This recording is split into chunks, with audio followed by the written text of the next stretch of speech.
Shalom Jemaat Home Ministry dimanapun berada. Kita kembali dalam ibadah online Home Ministry. Kita akan sama-sama menyiapkan hati, pikiran kita untuk memuji dan menyembah Tuhan, serta kita akan diubahkan oleh kebenaran firman Tuhan. Amin.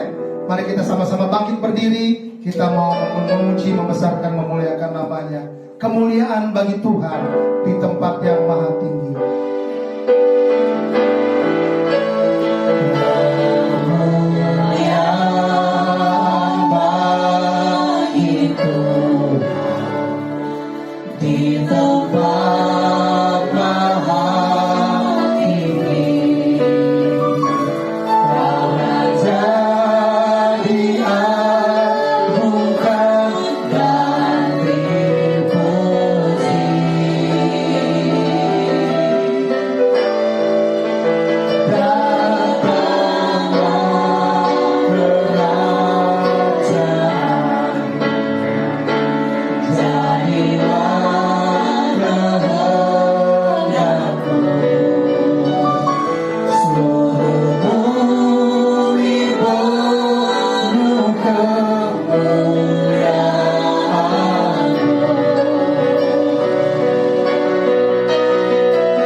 Terima kasih Tuhan Yesus, terima kasih Roh Kudus untuk penyertaan, perlindungan buat setiap kami Tuhan dimanapun kami berada. Kami percaya bahwa pandangan mata Tuhan tidak pernah sedetik pun terlewat daripada kami.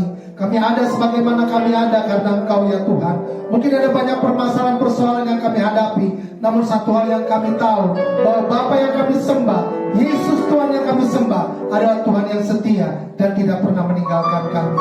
Melalui ibadah online Home Ministry pada saat ini ya Bapa, kami rindu dikuatkan oleh Engkau. Kami rindu untuk memberikan yang terbaik, pujian penyembahan yang terbaik hanya bagi Engkau, Raja di atas segala raja, Tuhan yang berdaulat dan berkuasa. Kami buka ibadah Home Ministry di dalam nama Tuhan Yesus Kristus. Haleluya, amin. Mari kita sama-sama menyembah Dia. Kita mau bersyukur bahwa kita punya Tuhan yang hidup. Kita punya Tuhan yang berdaulat dan berkuasa atas kehidupan kita. Kerinduanku Tuhan berada dekat-Mu ya Bapa.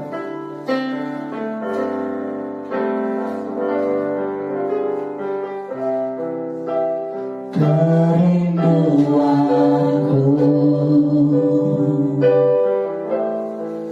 berada dekat-Mu Tuhan.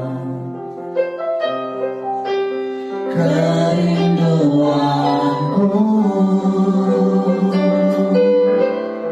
selalu serahkan hatimu.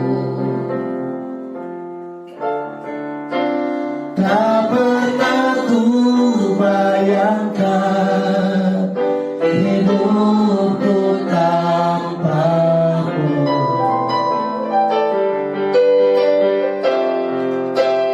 Yang menjadi hasratku menyanyikan pujian bagimu. Aku menyembahmu, Yesusku yang ada di tatamu-Nya. Aku memujimu dengan sebab hatiku.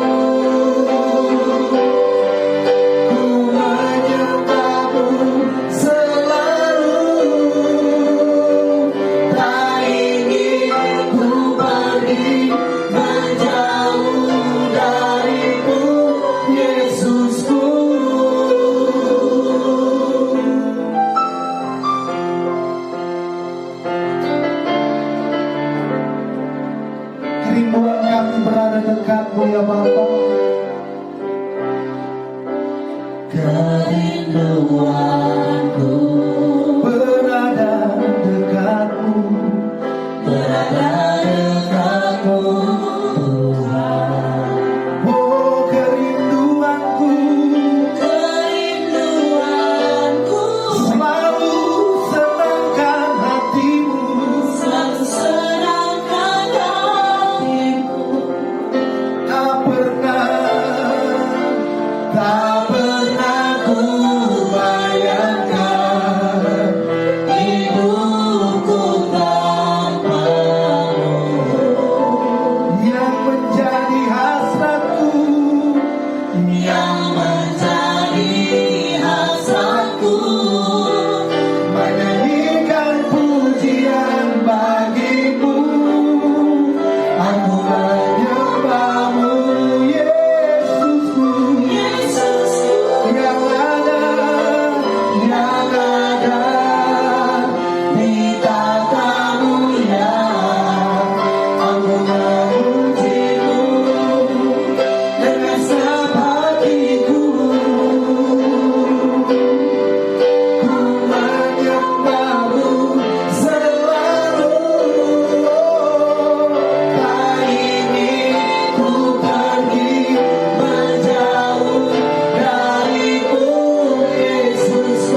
ingin ku pergi menjauh darimu, Yesusku.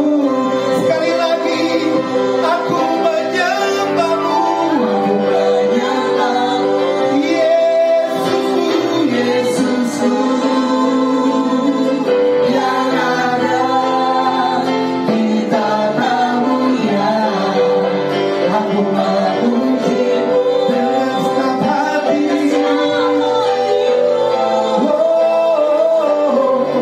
Ku menyembahmu selalu, tak ingin ku pergi menjauh darimu, Yesusku. Tak ingin ku pergi menjauh darimu, Yesusku. Tak ingin ku pergi menjauh darimu, Yesusku. Berikan tepuk tangan yang paling meriah buat Tuhan kita. Haleluya, haleluya. Saya percaya bahwa kita semua merasakan kebaikan Tuhan, amin. Dimanapun kita berada, kasih Tuhan tetap setia buat setiap kita. Kasih Tuhan tetap dicurahkan buat setiap kita. Sebab itu mari kita sama-sama menyanyikan kebaikan Tuhan yang dirasakan dalam kehidupan kita. Haleluya.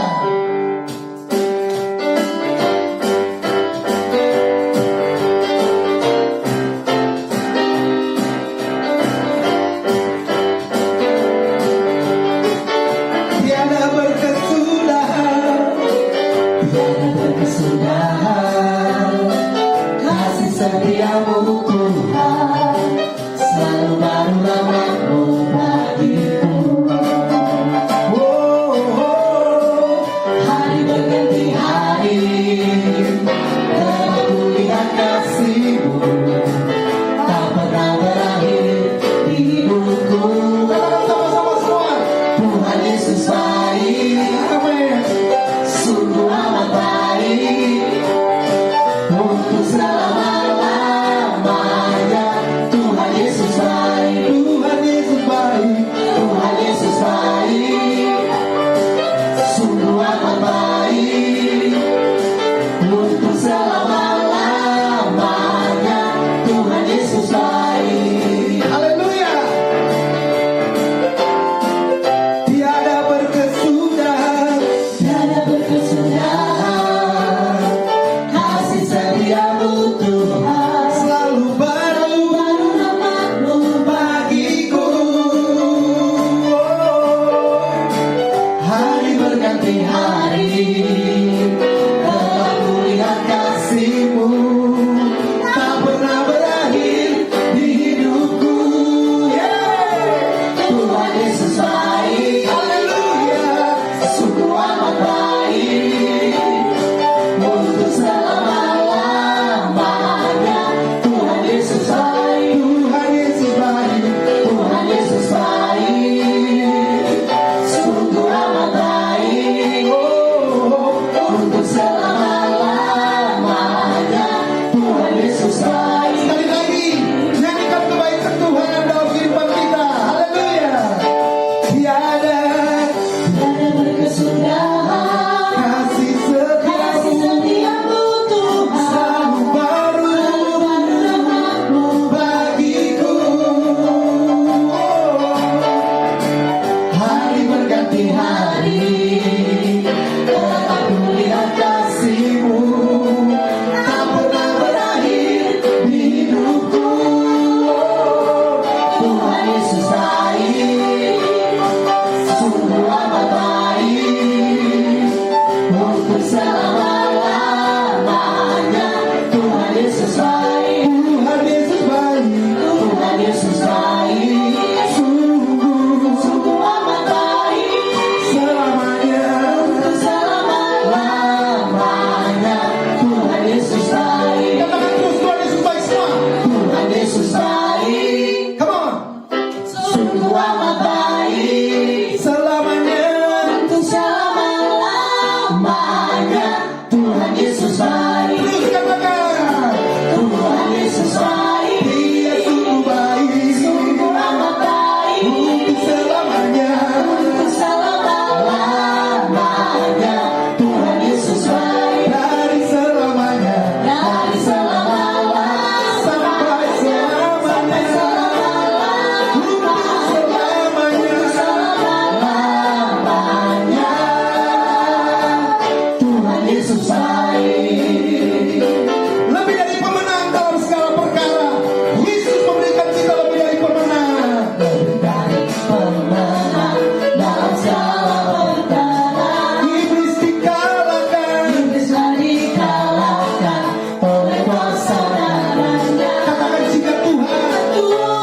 di pihak kita, siapa dapat melawan?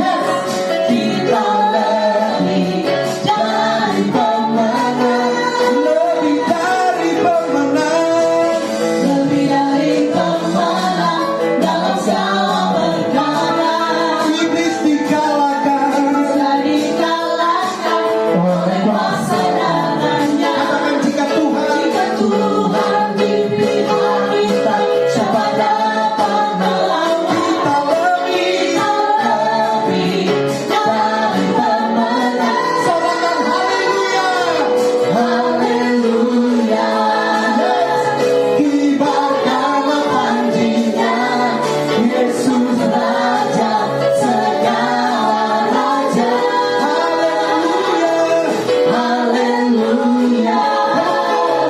Bangkitlah gerejanya, kita lebih dari pemenang.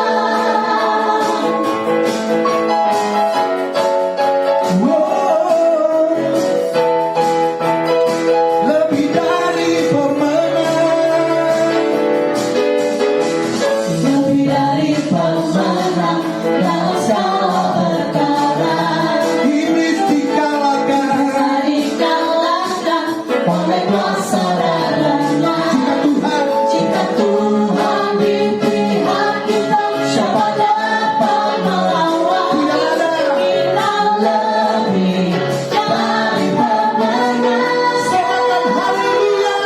Haleluya. Kibarkanlah panjinya, Yesus Raja segala raja. Haleluya. Haleluya. Bangkitlah gerejanya, kita lebih dari pemenang. Haleluya. Haleluya. Kibarkanlah panjinya, Yesus Raja segala raja. Haleluya. Haleluya. Bangkitlah gerejanya, kita lebih dari pemenang. Kita lebih dari pemenang. Kita lebih dari pemenang.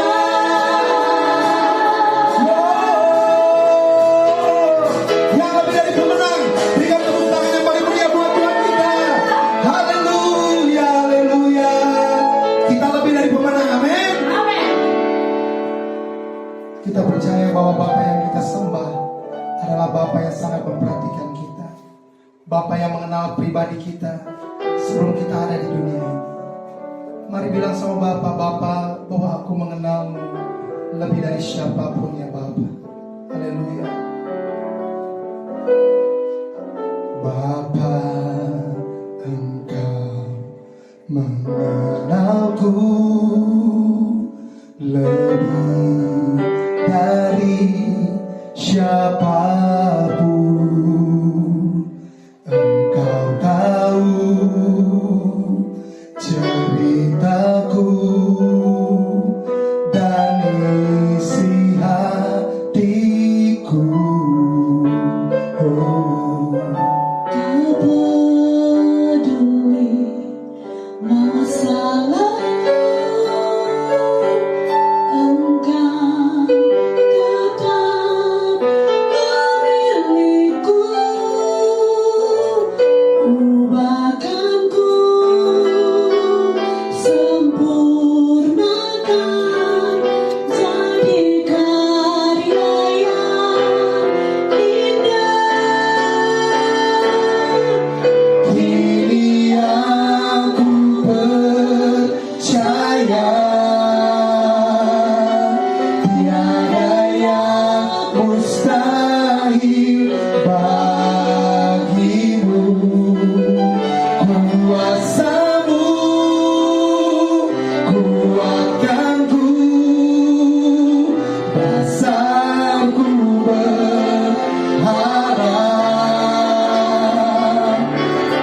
Mari sama-sama nyanyikan lagu ini Bapak Ibu Saudara. Cepat Tuhan.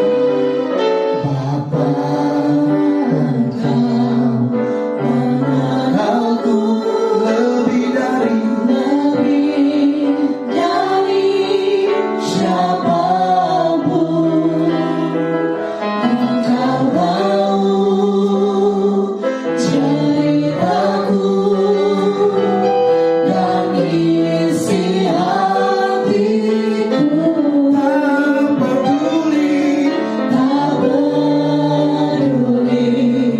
masa lalu, Engkau tetap memilihku. Bahkan ku sempurnakan jadi karya yang indah. Kini aku percaya tiada yang mustahil bagimu. Kuasamu kuatkanku, dasarku berharap. Kini aku berserah. Aku berserah pada rancanganmu bagiku. Ku ikuti panggilanmu, ku kan setia sampai akhir hidupku. Kini aku Kini aku percaya tiada yang mustahil bagiku. Kuasamu kuatkanku, dasarku berharap. Kini aku berserah pada rancanganmu bagiku. Ku ikuti panggilanmu, ku kan setia sampai akhir hidupku. Ku ikuti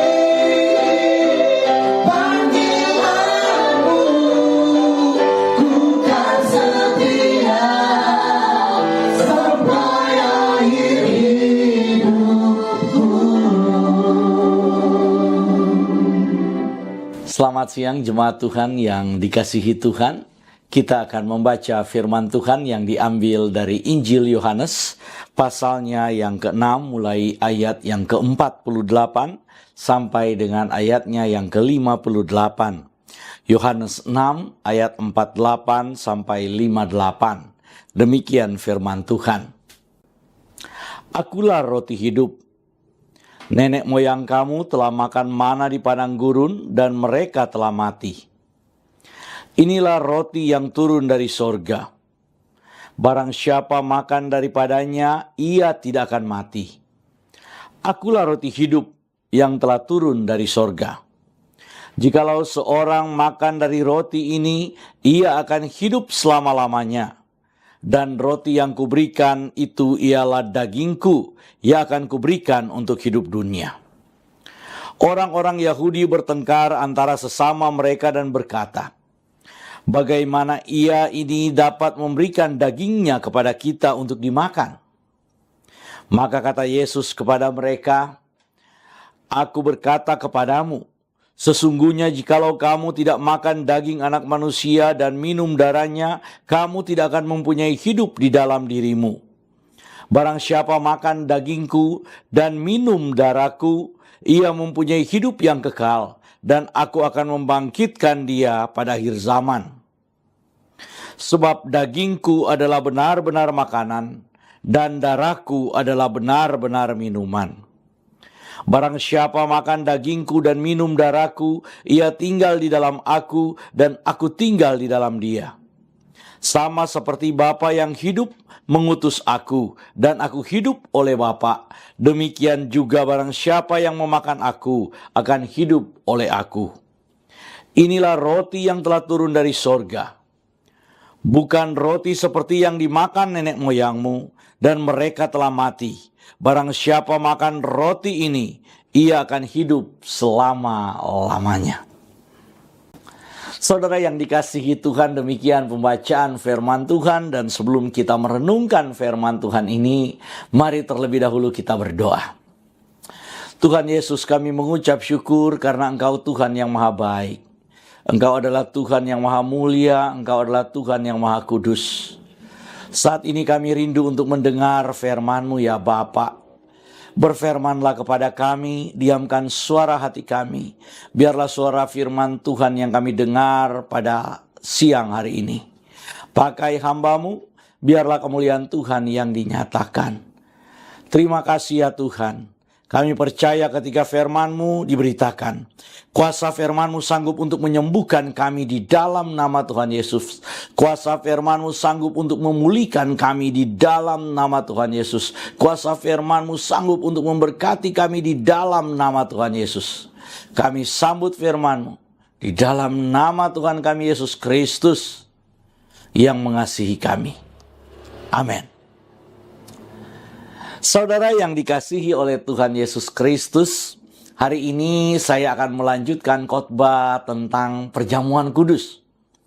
Kalau di dalam 2 minggu sebelumnya kita sudah berbicara secara khusus tentang perjamuan kudus sebagai perjanjian baru yang diikat oleh darah Tuhan Yesus sendiri atau yang dimeteraikan oleh darah Tuhan Yesus sendiri, di mana saya sudah sampaikan bahwa perjamuan kudus itu adalah bukti bagaimana Tuhan mengasihi kita, bagaimana Dia membuat perjanjian untuk kita atau membuat perjanjian kepada kita. Jadi kalau kita berbicara tentang perjanjian baru terkait dengan perjamuan kudus, itu adalah perjanjian Tuhan kepada kita. Oleh sebab itu, saya sudah membahas bahwa apa makna perjamuan kudus terkait dengan perjanjian baru yang Tuhan berikan. Saya sudah sampaikan beberapa poin kepada kita bahwa lewat perjamuan kudus itu Kristus menjadi korban keselamatan untuk kita. Dia menyerahkan dirinya sebagai korban keselamatan untuk saudara dan saya, dan sekaligus juga dia menjadi imam buat saudara dan saya. Hari ini saya akan melanjutkan khotbah tentang perjamuan kudus itu. Dan dari ayat yang kita baca, kita melihat bahwa dengan tegas Tuhan kemudian menganalogikan bahwa perjamuan kudus itu berkaitan dengan tubuh dan darahnya. Saudara, kalau kita baca ayat ini kemudian mengakibatkan pertengkaran. Perkataan-perkataan Tuhan tentang roti hidup, tentang penyatuan dengan tubuhnya, tentang siapa yang makan dagingnya dan minum darahnya, itu mengakibatkan pertengkaran bagi orang Yahudi. Orang Yahudi kemudian berkata kepada Tuhan Yesus, dan di antara mereka sendiri sambil mereka bertengkar, mereka berkata, bagaimana ini? Bagaimana ia ini dapat memberikan dagingnya kepada kita untuk dimakan? Saudara, ini bagi orang Yahudi mustahil. Sama juga dengan sejarah orang-orang yang hidup setelah zaman Yesus, di mana kemudian mereka berpikiran bahwa kalau orang Kristen itu adalah kelompok orang-orang kanibal karena mereka memakan daging manusia. Saudara, pada zaman Nero, ketika kemudian orang Kristen dianiaya, orang Kristen ditangkap, orang Kristen dibunuh pada zaman itu, Orang Kristen ditangkap, dianiaya di kota Roma pada saat itu dengan tuduhan bahwa orang Kristen itu kanibal. Kenapa? Karena mereka memakan daging dan meminum darah Yesus. Jadi sekali lagi saya ingin sampaikan kepada saudara, memahami perjamuan kudus ini sangat penting. Karena sudah banyak yang mati, sudah banyak yang menjadi martir, sudah banyak yang menjadi syahid karena masalah perjamuan kudus ini. Oleh karena itu, mari kita lihat pada ayat yang ke-56. Kita akan mulai dari titik ini. Ayat 56 firman Tuhan berkata, barang siapa makan dagingku dan minum darahku, ia tinggal di dalam aku dan aku di dalam dia. Saudara, ketika kita bicara perjamuan kudus, maka kita sedang berbicara tentang penyatuan tubuh. Ketika kita berbicara tentang perjamuan kudus saat ini kita akan melihat bersama dan memahami bersama bahwa perjamuan kudus itu artinya penyatuan dengan tubuh Kristus. Kita ada di dalam Kristus dan Kristus ada di dalam kita. Apabila kamu makan dagingku dan minum darahku, maka ia tinggal di dalam aku dan aku di dalam dia, kata Tuhan. Jadi perjamuan kudus ini secara langsung dinyatakan oleh Tuhan adalah bagian dari penyatuan tubuh itu, saudara. Mengapa harus terjadi penyatuan tubuh? Mari kita pahami bersama. Kalau saudara baca Injil Yohanes ini, khususnya Yohanes pasal yang ke-6 ini, konteksnya terkait dengan orang-orang yang datang kepada Yesus ketika itu, setelah Tuhan Yesus mengadakan mujizat, memberi makan 5.000 orang, saudara, dengan 5 roti dan 2 ekor ikan. Kemudian mereka datang kepada Tuhan, mereka mencari Tuhan, sedemikian rupa mereka mengejar Tuhan, akhirnya mereka bertemu dengan Tuhan. Ketika mereka bertemu dengan Tuhan, mereka kemudian dengan antusias bertanya kepada Tuhan, kenapa kamu menghilang? Kenapa kamu pergi? Kenapa kamu kemudian tiba-tiba meninggalkan kami setelah mujizat yang luar biasa? Karena kalau kita baca mujizat Yesus memberi makan 5.000 orang dengan 5 roti dan 2 ikan, maka kita akan melihat di akhir cerita orang-orang pada saat itu, orang banyak pada saat itu ingin kemudian mengangkat atau mendaulat Yesus supaya dia menjadi raja. Tapi kemudian Tuhan pergi menghindar, Tuhan pergi kemudian menjauh. Karena bukan itu yang menjadi tujuan Tuhan. Karena itu orang-orang datang mencari Yesus. Ketika mereka mencari Yesus, maka Yesus kemudian berkata bahwa kamu mencari aku bukan karena maksud yang lain. Kamu mencari aku karena kamu telah makan roti mujizat itu dan kamu telah menjadi kenyang. Dan Tuhan kemudian berkata selanjutnya bahwa sebaiknya jangan karena kamu makan roti sehingga kamu menjadi kenyang, tapi sebaiknya kamu mencari pekerjaan-pekerjaan yang membuat kamu kenyang selama-lamanya, di mana kamu kenyang untuk mendapatkan bagian dalam kerajaan sorga. Mendapatkan bagian dalam kekekalan. Nah, saudara, dalam konteks inilah maka kemudian Tuhan selanjutnya berbicara bahwa kalau kamu makan roti yang diberikan oleh nenek moyangmu, yaitu roti mana itu, maka kamu akan lapar. Tapi kalau kamu makan roti yang aku berikan, roti yang turun dari sorga, maka kamu tidak akan lapar selama-lamanya. Wow. Pada saat itu orang-orang Yahudi kemudian berkata, Tuhan, kami mau roti itu. Dan Tuhan Yesus kemudian berkata, roti aku maksud itu adalah roti hidup, yaitu dagingku akan kuberikan untuk hidup dunia. Ketika Tuhan berkata bahwa roti yang dia maksud itu adalah dagingnya yang dia berikan untuk hidup dunia dan harus dimakan oleh orang-orang, bahwa itu menjadi roti hidup yang telah turun dari sorga, maka orang Yahudi berkata, siapa dia? Bukankah dia Yesus yang orang tuanya kita kenal? Bukankah dia Yesus yang orang tuanya adalah Yusuf dan Maria? Bukankah dia adalah Yesus yang sehari-hari kita tahu kehidupannya? Dan siapa dia yang berani berkata bahwa dia telah turun dari sorga? Saudara, karena itu Yesus kemudian berkata bahwa kalau kamu tidak diberikan Bapa kepadaku, maka kamu tidak akan mengenal aku. Orang yang mengenal Yesus adalah orang yang mendapat kasih karunia dari Bapa. Hanya orang-orang yang mendapat kasih karunia dari Bapa, hanya mereka lah yang mengenal Yesus Kristus. Dan Tuhan berkata, orang yang diberikan Bapa kepadaku tidak akan aku tinggalkan. Aku akan bangkitkan dia pada akhir zaman. Aku akan hidupkan dia pada akhir zaman. Wow. Dari konteks inilah kemudian Yesus selanjutnya berbicara tentang roti hidup itu. Oleh karena itu kita harus memahami secara benar.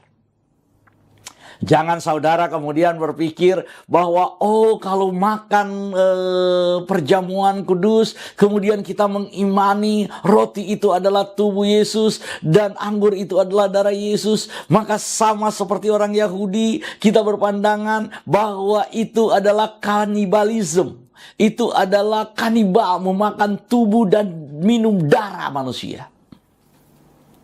Saudara, sejarah gereja itu telah menunjukkan bahwa banyak orang salah paham terkait dengan perjamuan kudus.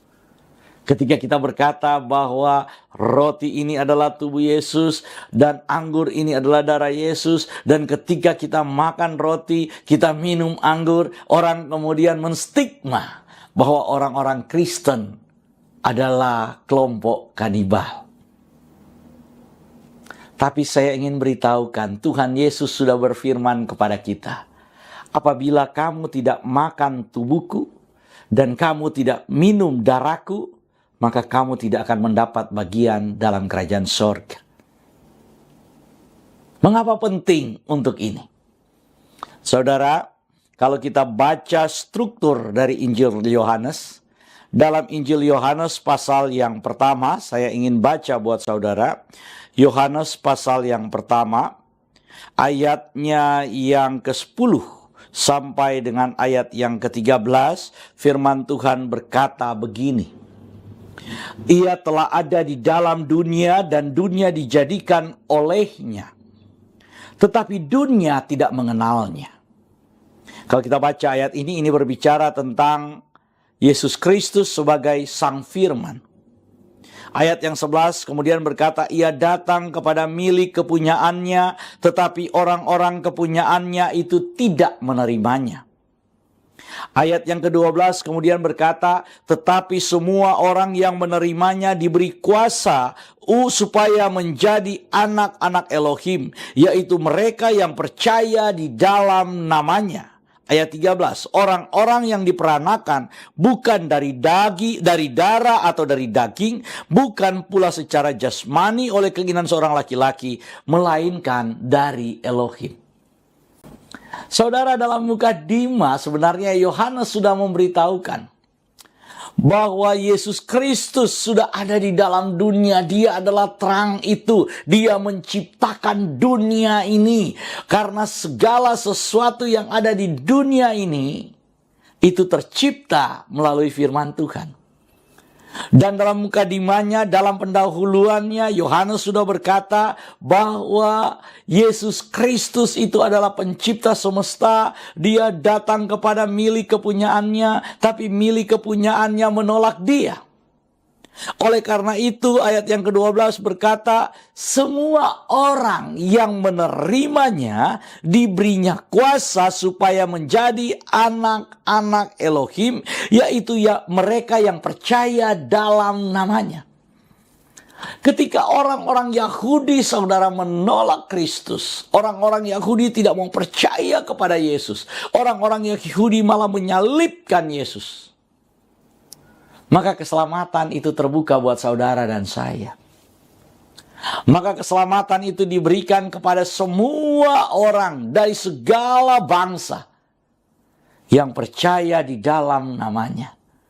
Dan firman Tuhan kemudian berkata, orang-orang yang percaya di dalam namanya, orang-orang itu bukan diperanakan dari darah atau dari daging jasmani, bukan pula dilahirkan secara jasmani oleh keinginan seorang laki-laki, melainkan dari Elohim. Apa maksudnya, saudara?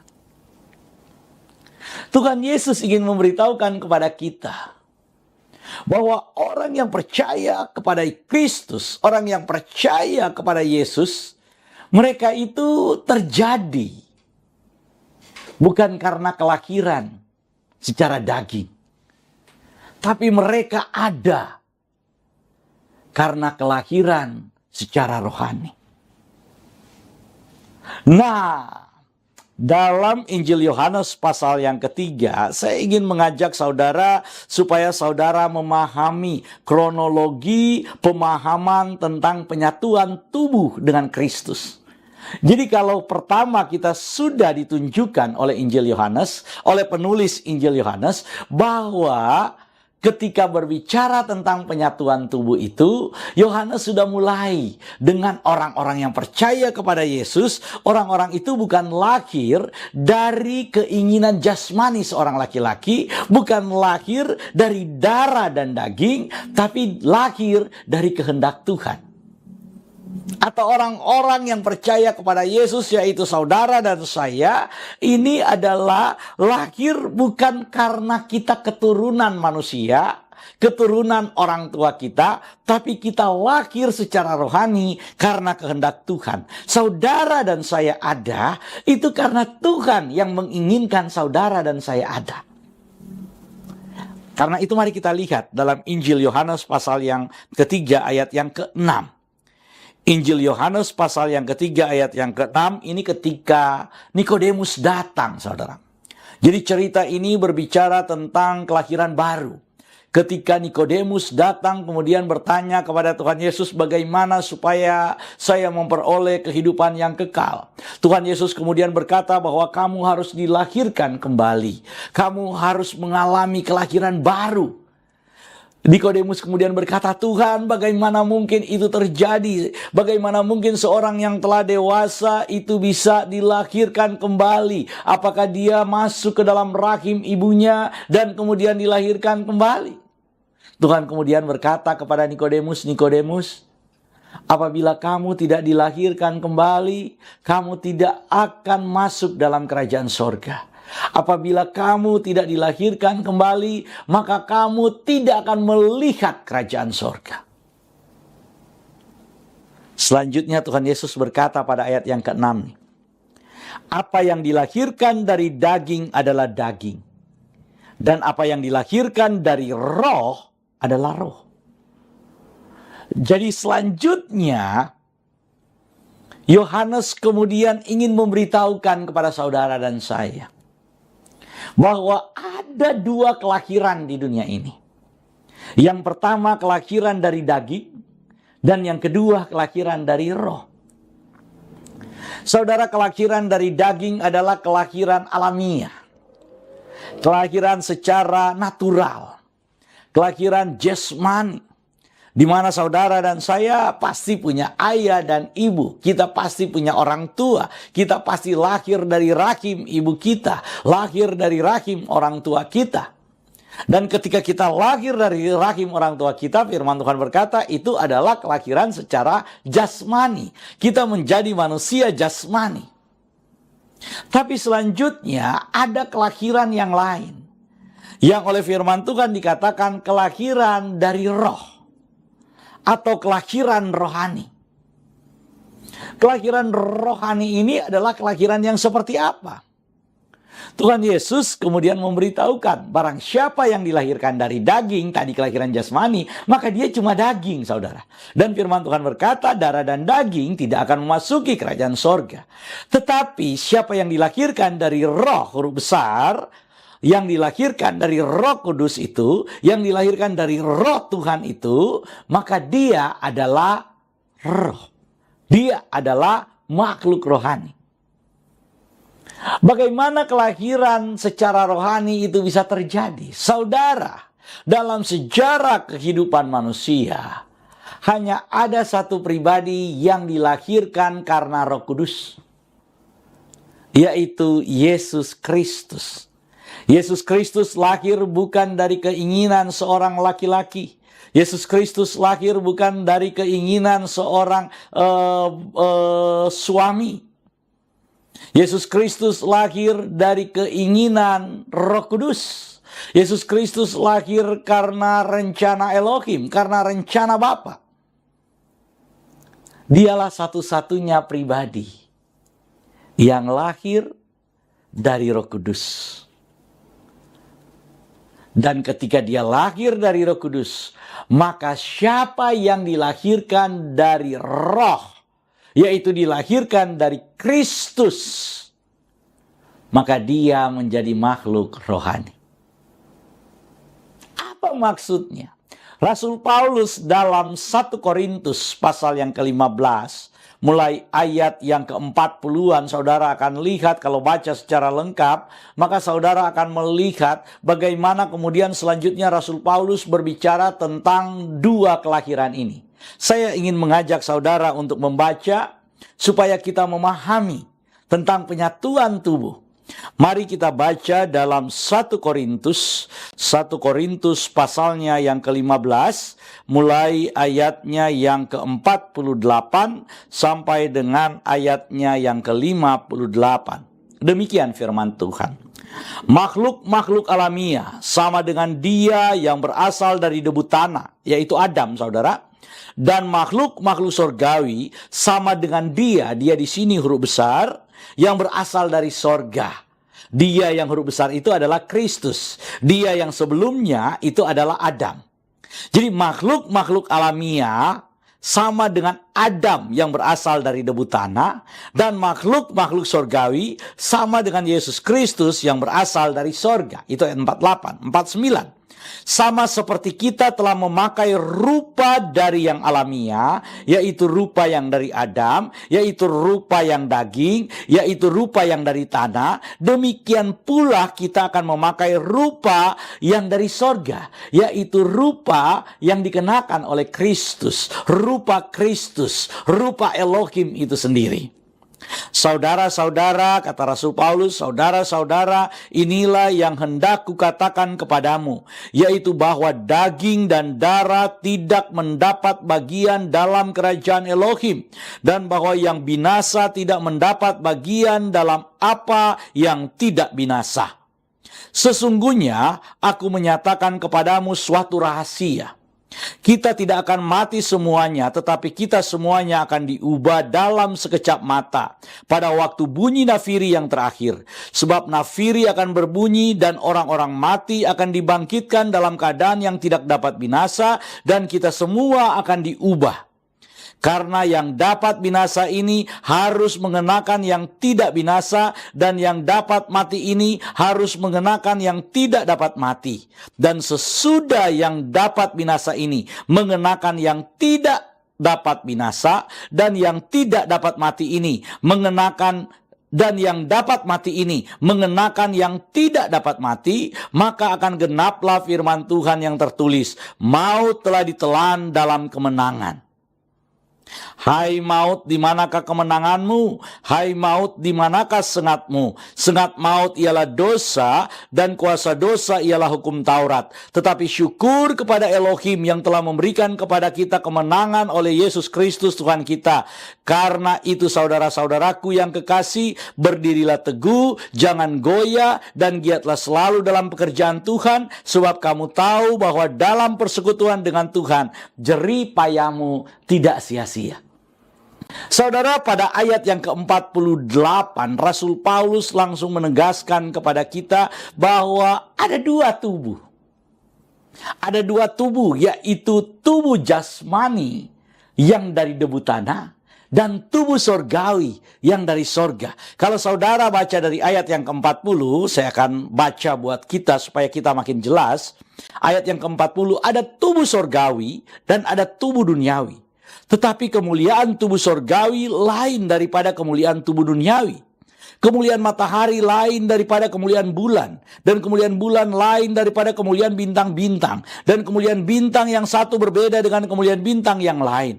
Demikian pula halnya dengan kebangkitan orang mati. Ditaburkan dalam kebinasaan, dibangkitkan dalam ketidakbinasaan. Ditaburkan dalam kehinaan, dibangkitkan dalam kemuliaan. Ditaburkan dalam kelemahan, dibangkitkan dalam kekuatan. Yang ditaburkan adalah tubuh alamiah, yang dibangkitkan adalah tubuh rohania. Jika ada tubuh alamiah, maka ada pula tubuh rohania. Sama seperti ada tertulis, manusia pertama Adam menjadi makhluk yang hidup, tetapi Adam yang akhir menjadi roh yang menghidupkan. Tetapi yang mula-mula datang bukanlah yang rohania, tapi yang alamiah. Kemudian barulah datang yang rohania. Manusia pertama berasal dari debu tanah dan bersifat jasmani. Manusia kedua berasal dari sorga. Jadi saudara, dari semua ayat yang kita baca tadi, dari banyak ayat yang kita baca tadi, firman Tuhan ingin memberitahukan kepada kita bahwa tubuh jasmani ini, tubuh Adam ini, tubuh yang dari debu tanah ini akan kita tinggalkan karena ini adalah tubuh yang dapat binasa. Tapi firman Tuhan memberitahukan kepada kita, tubuh yang dapat binasa ini nantinya akan diganti oleh Tuhan dengan tubuh yang tidak dapat binasa. Ketika Yesus Kristus datang di awan-awan untuk menjemput saudara dan saya orang-orang percaya, mereka yang sudah lebih dahulu mati, firman Tuhan berkata, mereka akan dibangkitkan dan diubahkan, diberikan tubuh yang baru. Sedangkan kita yang masih hidup, kita kemudian akan diubahkan, diberikan tubuh yang baru. Dan bersama-sama kita akan diangkat untuk bertemu dengan Tuhan Yesus. Jadi kalau kita berbicara tentang perjamuan kudus ini, kita bicara saat ini tentang apa? Yaitu tentang penyatuan tubuh. Kenapa harus ada penyatuan tubuh? Karena darah dan daging kita ini, darah dan daging yang berasal dari debu tanah ini, darah dan daging yang kita warisi dari Adam ini tidak mendapat bagian dalam kerajaan sorga. Oleh karena itu saudara, kita harus mengenakan tubuh Kristus. Kita harus mengenakan tubuh yang tidak dapat binasa, yaitu tubuh yang turun dari sorga, yang telah Tuhan siapkan buat saudara dan saya. Lewat perjamuan kudus ini saudara, kita bisa mengerti dan kita bisa memahami bahwa kita mengenakan tubuh yang tidak dapat binasa. Lewat perjamuan kudus ini, kita kemudian memakan tubuh Yesus, meminum darah Yesus, dan di dalam iman kita percaya apa yang dikatakan oleh firman Tuhan, bahwa kita menjadi satu dengan tubuh Yesus dan mendapat bagian dalam Kristus. Maka pada saat itu kita percaya, ketika nanti Yesus datang di awan-awan untuk menjemput saudara dan saya, maka saudara dan saya diubahkan tubuhnya untuk menjadi serupa dengan tubuh Yesus, dan kita terhisap, terangkat untuk bersama dengan Yesus. Jadi kalau kita berbicara nanti tentang pengangkatan, kita juga sedang berbicara tentang tubuh yang diubahkan. Karena hanya tubuh yang sama dengan tubuh Kristus yang menanti di awan-awan di langit yang kedua itu, maka kita bisa terhisap, kita bisa ditarik, kita bisa diangkat untuk bertemu dengan Dia. Tuhan datang menjemput kita, mengangkat kita, bukan dengan tubuh yang fana ini. Karena sekali lagi, tubuh yang binasa ini tidak akan mendapat tempat di dalam kerajaan surga. Jadi saudara, kalau kita bicara perjamuan kudus, maka sekarang kita bicara tentang penyatuan tubuh. Yang kedua saudara, saya akan persingkat khotbah saya. Kalau kita bicara tentang perjamuan kudus, Kita sedang berbicara tentang DNA dan genetika ilahi.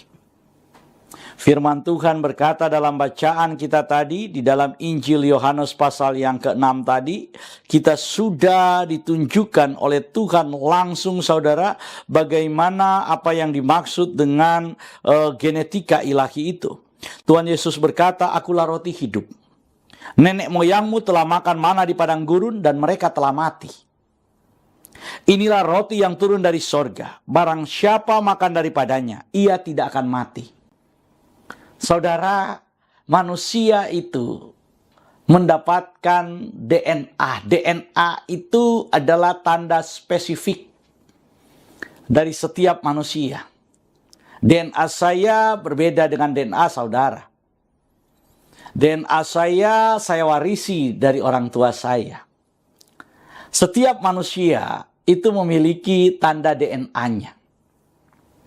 Dan untuk mengetahui DNA itu biasanya yang paling biasa dilakukan, yaitu bisa dilihat lewat daging dan bisa terlihat dalam darah.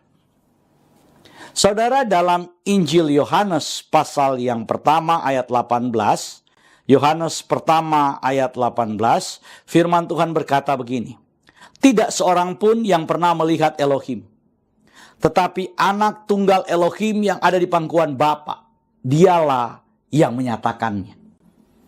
Saudara, kata yang digunakan adalah anak tunggal Elohim. Kata anak tunggal Elohim ini dalam bahasa Yunani monogenestheos. Monogenestheos itu mono satu, genes itu adalah gen, theos itu adalah Elohim. Jadi monogenestheos itu artinya satu-satunya genetika dari Elohim. Satu-satunya genetika dari Elohim yang turun dari sorga, itu adalah Kristus, itu adalah Yesus. Oleh karena itu ketika kita percaya kepada Yesus, maka kita dilahirkan kembali dalam Yesus. Kita memiliki genetika Kristus, kita memiliki genetika Elohim, kita memiliki genetika monogenestheos itu. Kita memiliki genetika yang satu-satunya datang dari Elohim, dan itu hanya ada di dalam genetika Kristus. Kalau saudara dan saya percaya kepada Yesus Kristus, maka secara langsung saudara dan saya memiliki genetika ilahi. Oleh karena itu, lewat perjamuan kudus itu, ketika kita makan daging Kristus, ketika kita minum darah Yesus, maka secara langsung kita kemudian mengkonsumsi genetika ilahi, dan terjadilah penyatuan itu, bahwa genetika daging kita itu digantikan oleh genetika ilahi. Di dalam tubuh kita yang fana ini terdapat genetika ilahi sebagai penanda yang diberikan oleh Tuhan buat saudara dan saya. Itu adalah mark, itu adalah tanda yang Tuhan taruh buat saudara dan saya. Jadi lewat perjamuan kudus ini, maka ada tanda ilahi di dalam diri saudara dan saya. Demikian firman Tuhan pada hari ini. Tuhan Yesus memberkati. Sobat Home Ministry dimanapun Anda berada, saat ini kita akan masuk dalam sakramen perjamuan kudus, dan saya persilakan saudara yang ada di rumah untuk bangkit berdiri. Bagi saudara-saudara yang saat ini sudah menyiapkan sarana perjamuan kudus, mohon dipegang dan kita akan doakan sama-sama roti dan anggur yang ada di tangan kita, ataupun roti maupun sarana-sarana yang kita persiapkan untuk perjamuan kudus, kita akan doakan sama-sama. Di dalam nama Tuhan Yesus, saat ini kami mengangkat roti dan anggur ini. Kami kuduskan, kami sucikan di dalam nama Tuhan Yesus, sehingga roti dan anggur ini dan semua sarana yang digunakan saat ini, apapun itu yang kami gunakan untuk kami angkat saat ini, kami sucikan dalam nama Tuhan Yesus, menjadi layak digunakan untuk perjamuan kudus ini. Sehingga ketika kami makan, sarana perjamuan kudus ini, itu menjadi daging dari Tuhan Yesus Kristus. Dan ketika kami minum, sarana perjamuan kudus ini, itu layak menjadi darah Kristus. Karena itu kami sucikan, kami kuduskan semua sarana perjamuan kudus ini. Dalam nama Tuhan Yesus, haleluya, amin. Saudara, dengarkanlah ketetapan perjamuan kudus. Yesus berfirman, "Akulah roti hidup yang telah turun dari sorga. Jikalau seorang makan dari roti ini, ia akan hidup selama-lamanya. Dan roti yang kuberikan itu ialah dagingku, ia akan kuberikan untuk hidup dunia." Maka kata Yesus kepada mereka, "Aku berkata kepadamu, sesungguhnya jikalau kamu tidak makan daging anak manusia dan minum darahnya, kamu tidak akan mempunyai hidup dalam dirimu. Barang siapa makan dagingku dan minum darahku, ia mempunyai hidup yang kekal, dan aku akan membangkitkan dia pada akhir zaman.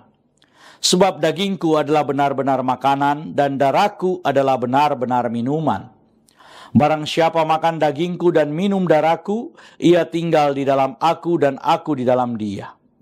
Sama seperti Bapa yang hidup mengutus aku dan aku hidup oleh Bapa, demikian juga barang siapa yang makan aku akan hidup oleh aku. Inilah roti yang telah turun dari sorga, bukan roti yang dimakan nenek moyangmu dan mereka telah mati. Barang siapa makan roti ini, ia akan hidup selama-lamanya." Dan ketika mereka sedang makan, Yesus mengambil roti, mengucap syukur, memecah-mecahkannya, lalu memberikan kepada murid-muridnya dan berkata, "Ambillah, makanlah, inilah tubuhku." Sesudah itu, Tuhan Yesus mengambil cawan, mengucap syukur, lalu memberikannya kepada mereka sambil berkata, "Minumlah kamu semua dari cawan ini, sebab inilah darahku, darah perjanjian yang ditumpahkan bagi banyak orang untuk pengampunan dosa." Kalau saudara percaya bahwa roti dan anggur ini adalah penyatuan dengan tubuh Tuhan Yesus Kristus, mari kita angkat lebih tinggi dari kepala kita. Dan mari kita sama-sama mengaku, dalam nama Tuhan Yesus, saya percaya inilah tubuh dan darah Tuhan Yesus. Kalau saya makan tubuh Tuhan Yesus Kristus dan minum darah Tuhan Yesus, maka saya percaya semua dosa-dosa saya telah diampuni oleh Tuhan. Saya percaya kalau saya makan tubuh Tuhan Yesus dan minum darah Tuhan Yesus, maka semua kutuk telah dipatahkan. Saya percaya kalau saya makan tubuh dan minum darah Tuhan Yesus, maka semua sakit penyakit saya telah disembuhkan. Saya percaya kalau saya makan tubuh Tuhan Yesus dan minum darah Tuhan Yesus, maka saya mendapat bagian dalam tubuh Kristus, dan saya akan diberi tubuh kemuliaan, dan Tuhan akan mengangkat saya ketika Tuhan Yesus datang di awan-awan yang permai untuk menyatu dan bertemu dengan Dia. Saya percaya inilah tubuh dan darah Tuhan Yesus Kristus. Kita angkat lebih dulu tubuh Tuhan Yesus Kristus dan kita berkata, inilah tubuh Tuhan Yesus Kristus dalam nama Tuhan Yesus. Kita minum darah Tuhan Yesus Kristus dan kita berkata dalam nama Tuhan Yesus Kristus.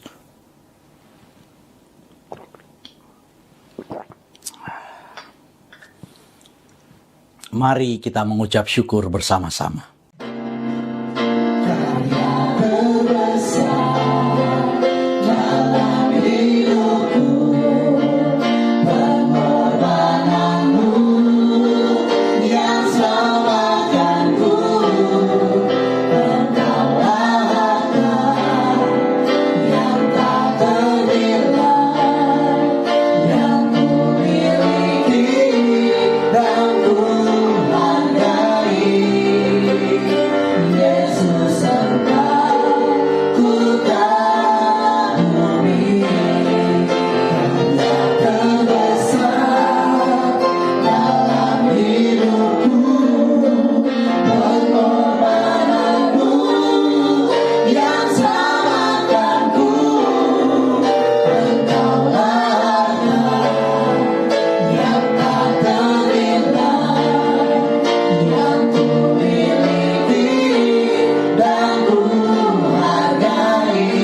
Jemaat Tuhan, kita sudah ada di penghujung ibadah kita hari ini.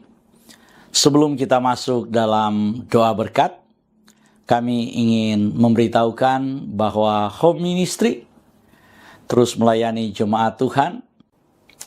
Dan Sobat Home Ministry, atas nama Gembala Sidang Home Ministry, yaitu Pastor Doni Toisuta, kami mengucapkan terima kasih atas semua partisipasi saudara-saudara, atas semua kehadiran saudara dalam mengikuti ibadah pada hari ini. Kita akan mengakhiri ibadah kita. Mari angkat kedua belah tanganmu, arahkan hati dan pikiranmu, dan aminkan semua berkat yang diucapkan buatmu. Di dalam nama Tuhan Yesus, diberkatilah hidupmu, diberkatilah keluarga, suami, istri, anak-anak, dan cucu-cucumu. Diberkatilah rumah tempat tinggalmu.